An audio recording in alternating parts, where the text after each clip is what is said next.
வணக்கம் மக்களே, welcome back to கொஞ்சம் உப்பு நிறைய காரம். இன்னைக்கு நம்ம குப்பண்ணா ஃபுட்ஸோட ஃப்ளேவர் சீரியல பார்க்க போகிறது ஃபிஷ் ஃப்ரை மசாலா தாங்க. வாங்க எப்படி பண்ணுறதுன்னு பார்க்கலாம். இந்த ஃபிஷ் ஃப்ரை மிக்ஸ் வந்து நல்ல ஒரு அட்ராக்டிவான பேக்கேஜிங்கில் வருது. 40 கிராம்ஸ் இருக்குது. இதோட ப்ரைஸ் வந்து 25 rupees.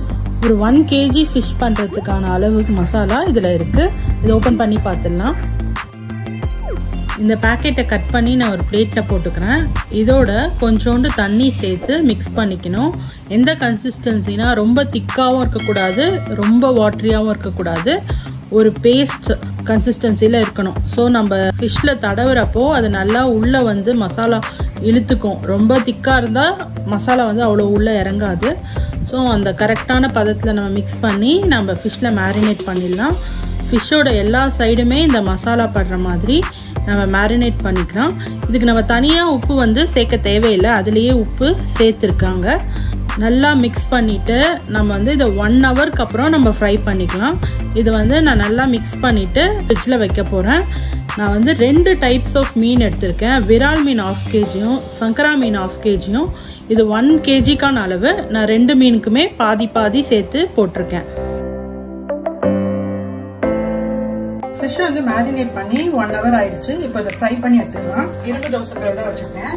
இதில் வந்து எண்ணெய் போட்டுக்கிறேன். ஃபிஷ் ஃப்ரைக்கு தேங்காய் எண்ணெய் யூஸ் பண்ணுறேன். நீங்கள் உங்களுக்கு விருப்பமான எந்த எண்ணெய்னாலும் யூஸ் பண்ணிக்கலாம். எண்ணெய் நல்லா காஞ்சிச்சு. நான் ஃபிஷ் வச்சுருக்கேன்.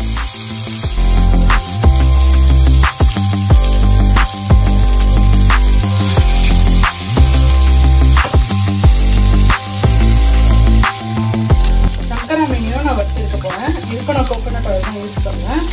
ஒரு ஃப்ரை பேனில் கோகோனட் ஆயில் போட்டிருக்கேன். எண்ணெய் கொஞ்சம் காய்ட்டும்.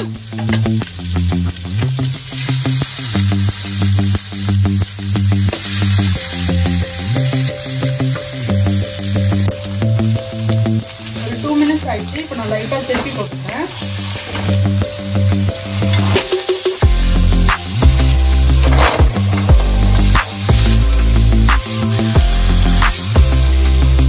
பெரிய ஃபிஷ்ஷுங்கனால குக் பண்ணுற டைம் வந்து கொஞ்சம் எடுக்கும். ஒரு 5 to 7 minutesல நல்லா முறுமுறுன்னு ஆயிடும்.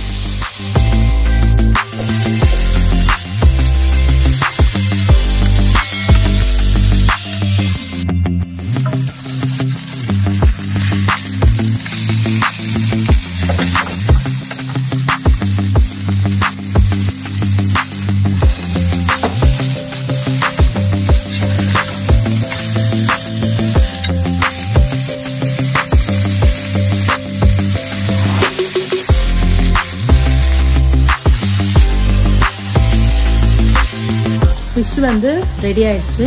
இப்போ வந்து நான் கொஞ்சோண்டு கருவேப்பிலை சேர்க்குறேன். கருவேப்பிலை சேர்க்குறப்போ கொஞ்சம் ஃப்ளேவர்ஸ் நல்லாயிருக்கும். அதனால இது ஆப்ஷனல் தான், விருப்பப்பட்டால் நீங்கள் சேர்த்துக்குங்க. 2 ஃபிஷ்ஷுமே ரெடி ஆயிடுச்சு. இப்போ நம்ம டேஸ்ட் பண்ணிடலாம். ரொம்ப நல்லா வெந்திருக்கு. மசாலா வந்து உள்ளே நல்லா இறங்கியிருக்கு. நான் 1 hour அளவுக்கு மேரினேட் பண்ணியிருந்தோம் இல்லையா. உப்பு, காரம், அந்த டேஸ்ட்டு, மசாலா டேஸ்ட்டு எல்லாமே கரெக்டாக இருக்குது. எதுவுமே ஜாஸ்தியாக இல்லை, எதுவும் கம்மியாக இல்லை, கரெக்டாக டு த பாயிண்ட் இருக்குது. ஸோ இது ஒரு நல்ல ஃபிஷ் மசாலா. இது வரைக்கும் நிறைய மசாலா நம்ம ட்ரை பண்ணியிருக்கோம். ஸோ அதில் பார்த்த வரைக்கும் இந்த மசாலா எனக்கு ரொம்ப பிடிச்சிருக்கு. கண்டிப்பாக இதை நீங்கள் உங்கள் வீட்டில் ட்ரை பண்ணி பாருங்கள். இதில் என்னோட ரேட்டிங் வந்து 4.5. தேங்க்ஸ் ஃபார் வாட்சிங்.